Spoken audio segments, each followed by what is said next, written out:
Escaping the Giant Wave, Chapter 1.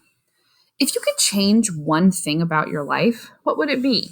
No one in my sixth grade class answered our teacher. I could think of lots of things about my life that I'd like to change, but I wasn't going to say them out loud, not even on the last day of school. Think about it. What do you wish was different? Mrs. Hoke asked. I wish I was 6 feet tall, my friend Gary said. Everyone, including Mrs. Hoke, laughed. Then she said, I want you each to write down 4 goals for your summer. They must be goals that you can work to achieve, not something over which you have no control, such as getting taller. You don't have to turn your list in. They're to help you improve yourselves. I think Mrs. Hoke's goal was to keep the class out of mischief without having a bunch of papers to correct. I wrote my name, Kyle Davidson, at the top of a sheet of notebook paper and started my list. Number 1, raise my batting average over 250. Number 2, learn to pop a wheelie on my scooter. Number 3, get mom and dad to increase my allowance. Think before you write, Mrs. Hoke said. Good goals have a long-term effect. A goal accomplished makes your life better. I put one elbow on my desk, rested my chin on my palm, and read my list. Yes, my life would definitely be better if my batting average went up, if I could pop a wheelie, and if I had more money. I was confident that I could achieve numbers 1 and 2. All I needed was practice. Number 3 would be more of a challenge. I planned to mention frequently to my parents how much spending money my friends have. I would remind them that I feed Alexander the Greatest, our cat, and clean his litter box every night. I also carry out the garbage and make popcorn for the whole family when we rent a movie. I figured if I kept talking about how helpful I am, I'd wear mom and dad down, and they'd agree to give me more allowance. As I stared at my list, a hand shoved my elbow off the desk. My head jerked forward. Oof, I said as I dropped my pencil. Behind me, I heard Darren Hazelton snicker. I didn't need to turn around in order to know who had yanked my elbow. I sighed, retrieved the pencil, and finished my list. Number 4, make Darren Hazelton leave me alone. As soon as I wrote it, I put my hand over that line in case Darren peeked at my paper. Darren is the meanest kid in Edison School. He's probably the meanest kid in the world. He probably bit the other babies and kicked the nurses before his parents took him home from the hospital. I bet Darren was born mean. I met Darren when I was 5, on my first day of kindergarten. He came up behind me and bonked me on the head with a box of crayons. I didn't want to be labeled as either a crybaby or a tattletale on my first day of school, so I walked away from Darren without saying or doing anything. And I didn't tell the teacher on him. Big mistake. From then on, Darren sneaked up on me once every day. He punched me, poked me with a pencil, tripped me, and shoved me. He never hurt me enough that I had to go to the school nurse. He was too devious for that. His punches stung but didn't bruise me. His pokes left an indentation but never broke the skin. By the time I got to first grade, being bullied by Darren had become a regular part of my day. It still is. I never punched him back because Darren always outweighed me by plenty. Now that we're both finishing sixth grade, he stands 5'7" and is built like a brick wall, while I'm barely 5 feet tall and as skinny as a ruler. Size was only part of the reason I ignored Darren all those years. I dislike confrontations of any kind, and I avoid physical conflict most of all. I don't even like to watch boxing or wrestling on TV. Fighting just isn't my way of handling a problem, and for the most part, that's a good thing. When I'm dealing with reasonable people, I can settle any differences with discussion and compromise. Darren Hazelton is not a reasonable person. Darren Hazelton is a mean, big, strong troublemaker. I'm not the only one Darren hassles. He picks on the younger kids, and I've seen him start fights with older boys in the 7th and 8th grades. Some kids fight back and others complain to their teachers. Darren probably holds the school record for getting sent to the principal's office the most times, but that hasn't slowed him down one bit. I used to tell myself that brains are more important than brawn, and that by avoiding a fight, I was outsmarting Darren. Lately, though, I haven't felt smart. I've felt like a coward. It was time to stand up to Darren at last and put an end to his sneak attacks. The question was how. Read your goals once a week during the summer, Mrs. Hoke said. Good luck in achieving your ambitions. It will take more than luck, I thought as I folded my list and stuck it in my notebook. I wouldn't see Darren during vacation, so I had 3 months to figure out a workable plan to keep him from punching me again next year. I decided to concentrate on my other 3 goals first and worry about Darren in August.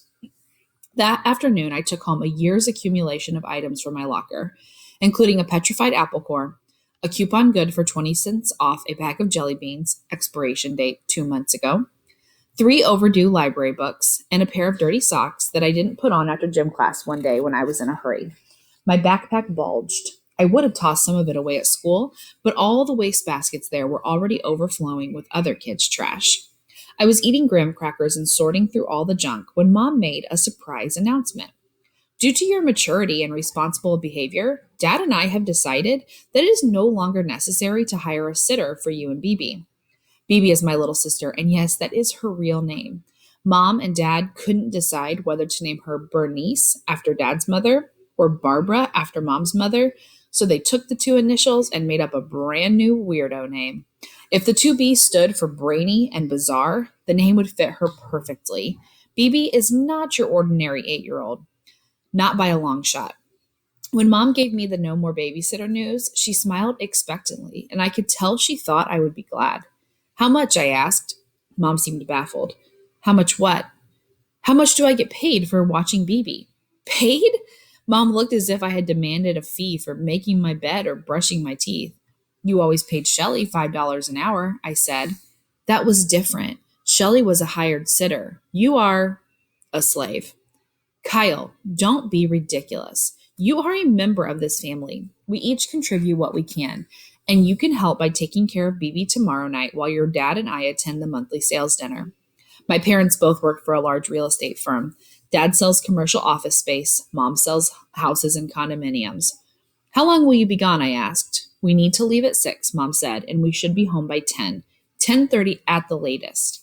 From 6 until 10:30, I said.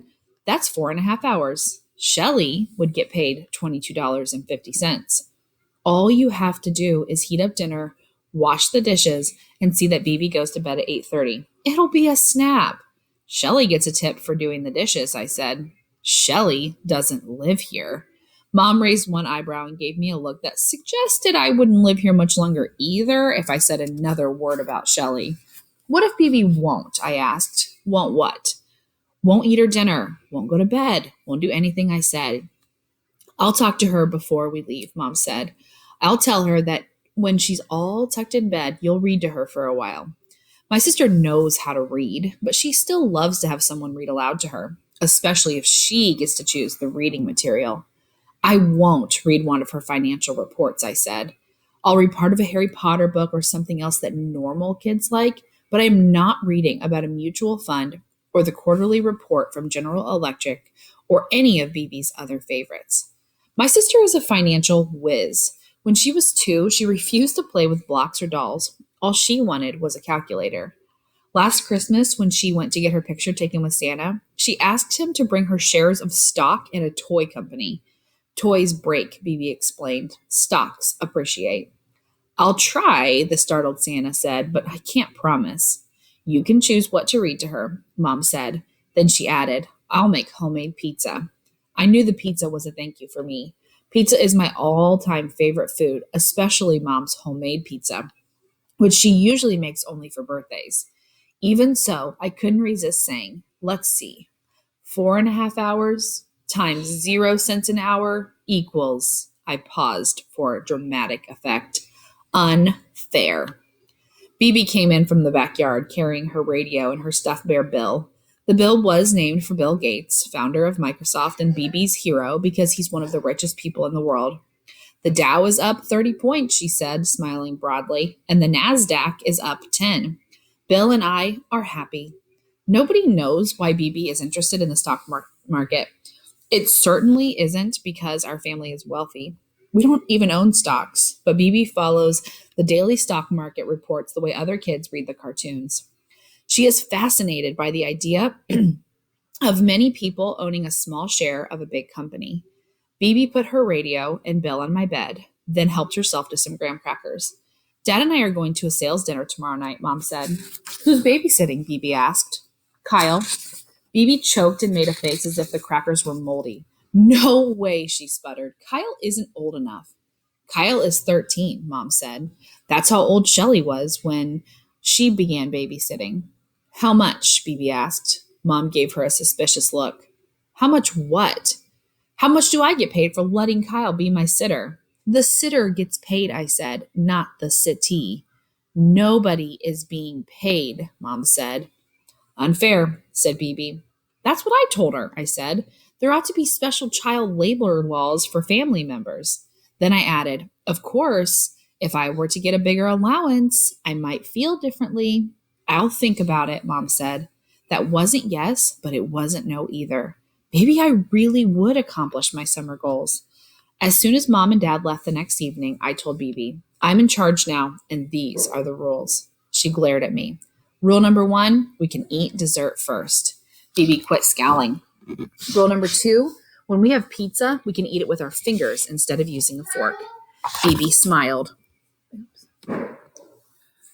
Rule number 3, the only required vegetables are baby carrots dipped in ranch dressing. This is going to be fun, BB said. It was fun, although I didn't tell Mom and Dad that. I wanted them to think they were taking advantage of me. I thought if they felt guilty, they would raise my allowance. Dream on. I had been contributing my mature babysitting skills to the good of the family for about a month, with still no raise in my allowance, when Dad brought home a handful of travel brochures. We're going on a vacation, he said, to the Oregon coast. Did you win the lottery? I asked. Lottery tickets are a waste of money, BB said. The odds of winning are terrible. I'm the salesman of the year, Dad said. Mom and I get our expenses paid to a national sales conference in Fisher Beach, Oregon, and we're taking you along. How do we get there? BB asked. We're flying. Oh, right, I said. I'd never been on an airplane. In fact, I had never been out of Kansas. 5 days in the beautiful Pacific Northwest, Mom said. Fresh crab and salmon, rugged scenery. Look at the hotel where we'll be staying. She unfolded one of the brochures. BB and I gazed at a picture of fir trees lining a curved driveway that led to a lodge built of logs. Each room overlooked the Pacific Ocean and had a stone fireplace. Baskets of pine cones and red apples adorned the bedside tables. Another picture labeled Nature Trail showed a path curving uphill through native plants toward a forest of tall trees. BB squinted at the fine print. Yikes, she said. Rooms start at $375 a night. The room is paid for as part of my prize, Dad said. That's what's so exciting, Mom said. We would never stay in a place like this if we had to pay for it ourselves. Is there a Motel 6 in Fisher Beach? BB asked. The only time our family ever stays in a motel is when we go to visit Mom's parents. They live in a one-bedroom apartment, so we always sleep at a nearby Motel 6. Frontier Lodge will be far more elegant than the Motel 6, Dad said. This is a first-class hotel, Mom added. It's brand new and has 2 swimming pools, one indoor and one outdoor. If there's a Motel 6 in town, BB said, you could take the $375 per night that the fancy lodge would cost, and instead of staying there, we'd stay at the Motel 6. And then with the money we save, we could buy tax-free municipal bonds. The rest of us stared at BB. We could probably save $300 per night times 5 nights. BB paused while she did the math in her head. That's $1,500. I appreciate your frugality, Mom said, but this is supposed to be a vacation where we feel pampered and special. We are going to enjoy the atmosphere of a deluxe hotel. Not that there's anything wrong with Motel 6, Dad said. It's fine for when we visit Grandma and Grandpa. It's great when we're paying the bill, Mom said. Suit yourself, BB said, but if it were my choice, I'd take the money and buy bonds. If it were your choice, I said, we'd probably ask for cash and skip the trip altogether. No, BB said, I want to go to Oregon and see the ocean and hunt for shells, but the beach will be the same no matter where we sleep. As it turned out, we should have taken BB's suggestion. Of course, it's always easy to know the right choice after it's too late to go back and change your mind. Figuring out the right choice ahead of time is the hard part.